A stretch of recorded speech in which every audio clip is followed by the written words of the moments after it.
I'm Leah, founder, CEO of Broadstairs Consulting, a problem-solving consultancy that offers crisis and governance advisory services to help leaders and organisations thrive and flourish.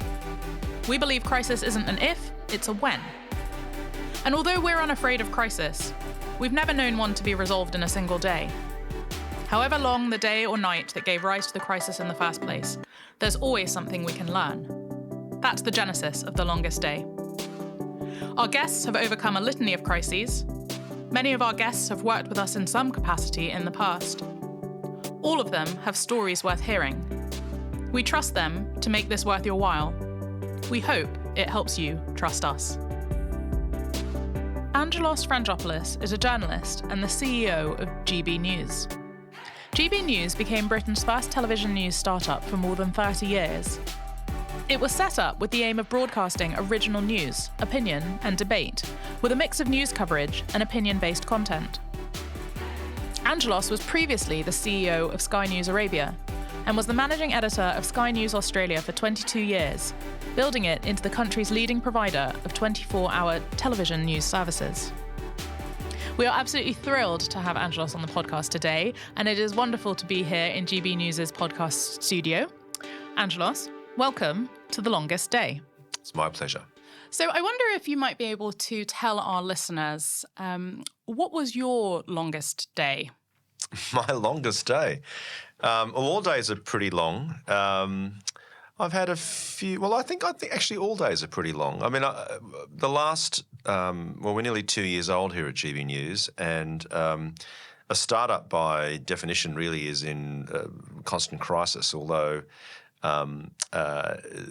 certainly in the early days of launching a business that is a disruptor, it does call upon your inner strength and your inner conviction and your inner resilience to get through every day, because every day does seem quite long, particularly when there's lots of stuff happening. I think the hardest thing to really get your head around is to divorce yourself from what is actually going on and think bigger picture, which is really difficult to do, but it makes the longest day, feel shorter.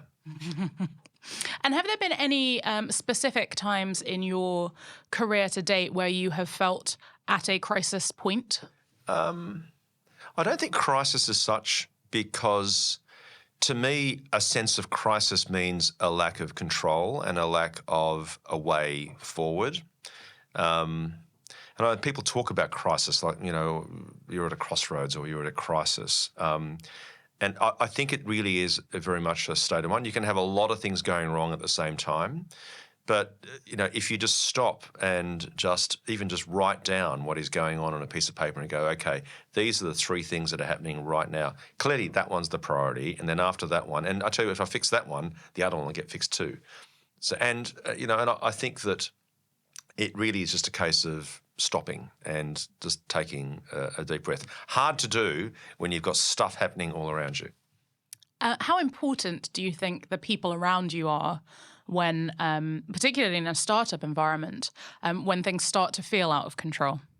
That is a great question, because that's where you really see the strength of good people who are aligned and on the road that you're all heading down. And then you pretty quickly start to determine the ones who said that they were on the right path but actually didn't believe in what you were doing as a business or a mission or an aim of the company as such. So they're absolutely critical. I'm really blessed to have some extraordinary investors and some extraordinary members of the senior management team. But clearly there were some that didn't make it, and quite frankly, my viewpoint is that startups are not for everyone, crises are not for everyone, and you've got to do what you've got to do that is best for yourself. But it's true. I mean, people are really the people that are by your side, and you actually are by their side as well. It is a relationship that you've got to really work through and encourage and build. That is where the real strength comes from. You mentioned the importance of resilience as a leader. How is that something that you have been able to build in your career to get you to this point? Resilience to me is about being able to pick yourself up, dust yourself off, and go, right, let's just keep going. And it is as a journalist, I think journalists, generally speaking, are very resilient because you live in a deadline-driven environment. Things go wrong all the time. The deadline is the deadline, so you've got to file by that time, and you'll have a story go wrong 2 minutes before your deadline. So you need to be resilient. So I need to find a solution to the problem. I can't just go, oh my God, I can't do it, walk away and just not get it done. So I think journalism has built because I see journalism as a vocation in many ways rather than as a job. And it does have that inner-built resilience. I think the other thing that really builds resilience is personal experiences in life. I'm a parent, and I think parents, anyone who's been in long-term relationships, marriages, resilience is a part and parcel of working through things and thinking long-term. What are you really trying to achieve? And at the end of the day, you do. Let's say you go through. I've had some days that have been really long days. But when you get to bed at night, have a good night's sleep, wake up the next morning, the sun rises, and you're back up at it again. So I find that really drives resilience. Tomorrow's another day. Let's just keep going. We'll be right back after this advert from our sponsor.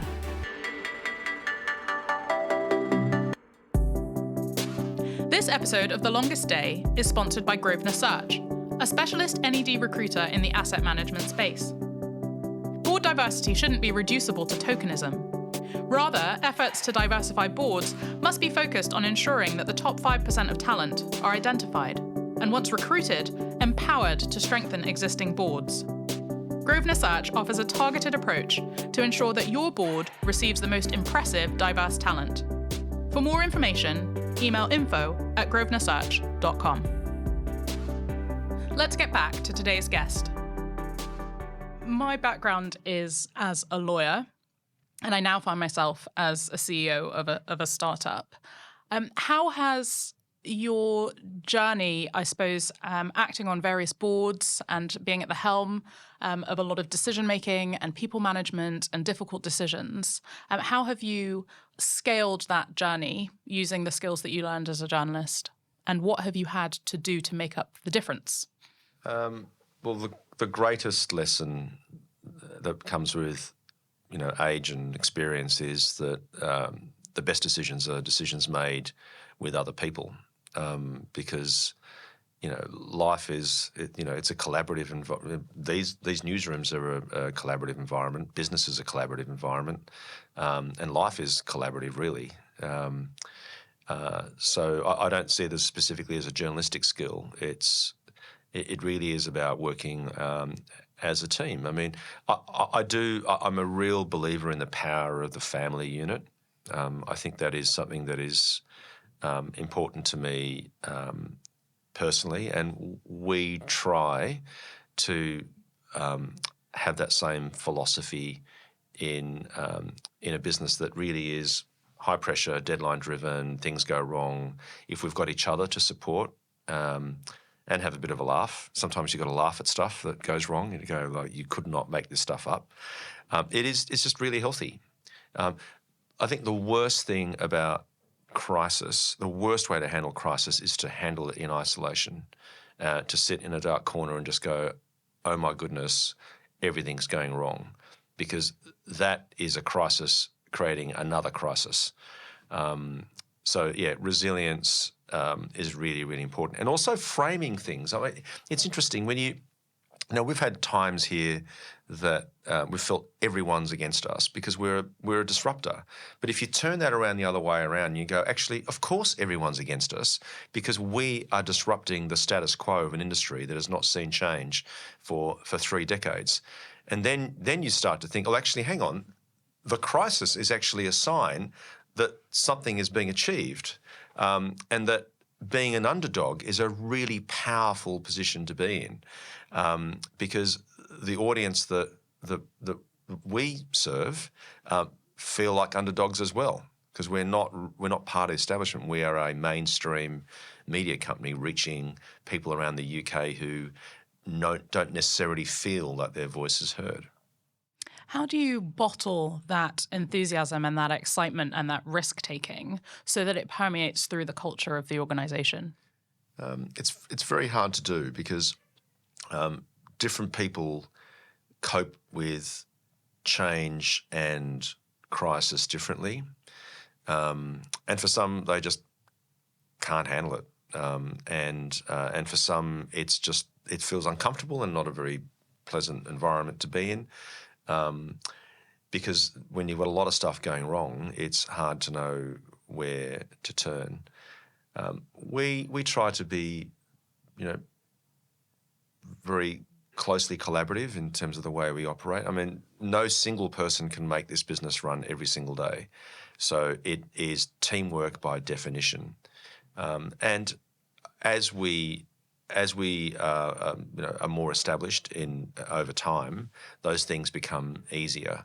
I mean, the hardest thing to do is start from scratch, which was what we did with people who, because we hired. I mean, probably the longest days were our lead up to launching, but because we hired during a pandemic, we hired people on Zoom, people who'd never met each other. Who'd met each other for the first time in the ballroom of a hotel that we'd set up as a makeshift newsroom. And that, to me, if I look back in hindsight, it's people not knowing each other and not having that connection, that one-to-one and team connection, that did make things very hard. But we're all here now, and we all chat and have a cup of tea together, and you just get on and do your job. Are there any other lessons that, in hindsight, suggests that you could have taken a different approach as you were building this business in that context? The lessons are many. We would have taken perhaps a little bit more time. We would have definitely taken a bit more time. But ultimately, it would have been chaotic regardless, because from chaos comes order. And I think at the end of the day, everything that happened for a reason. And as I sit here now with you in our podcast studio, I think back to where we were and where we are now, and it's quite extraordinary to think that what has been created as a team by the team here is really the product of crisis. So you've got to think of crisis as an opportunity, and crisis as a sign that you're actually making a difference. I think it's absolutely extraordinary what has been built here. What I'm particularly interested in is what you've learned about yourself in the last 18 months. What have I learned about myself? I think it's been very helpful to have been an outsider in the British media landscape. I worked here in the 90s for a couple of years, but I'm very much an outsider, because I think it was an advantage not to have the baggage of having had been part of a really embedded part of the industry. And we've hired a lot of outsiders not on purpose, but it's interesting. It's just the way it's kind of worked out. I think what I have learned about myself is that my resilience is very deep, and it's a deep well. It's not a bottomless well, but I think I think the other thing that really sort of is the resilience, and it's also being able to think positively. That things have happened for a reason. If you stop thinking positively, I mean, you've got to really think about how you can get through stuff, and you can only do that thinking positively. Importantly, though, and a key lesson that I've learned is confronting the brutal truth. And unless you confront the brutal truth, then you won't be able to find a way through a crisis. You won't be able to be positive, and you won't succeed. If you could give one piece of advice to a trailblazer who wants to build a dynamic, agile business, but has never done anything like that before, what would you say to them? Follow your heart and don't give up. For us at Broadstairs Consulting, we are hugely passionate about food, and we think that crisis is hungry work. And we're particularly interested to know, if you had to choose food to fuel your longest day, what would it be? Well, we are next to an M&S store here in Paddington, and I think I've eaten every single variation of sandwich that is on offer in M&S. Look, I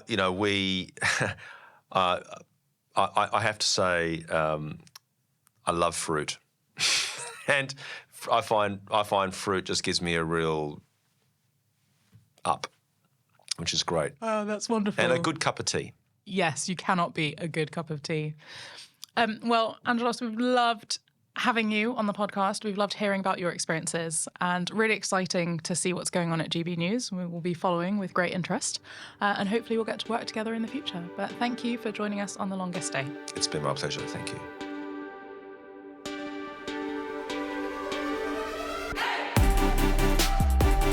You've been listening to a Broadstairs Consulting Limited podcast. We hope you've enjoyed this episode. Tune in soon to hear the next instalment of The Longest Day. Copyright 2023. Production copyright Broadstairs Consulting Limited. All rights reserved.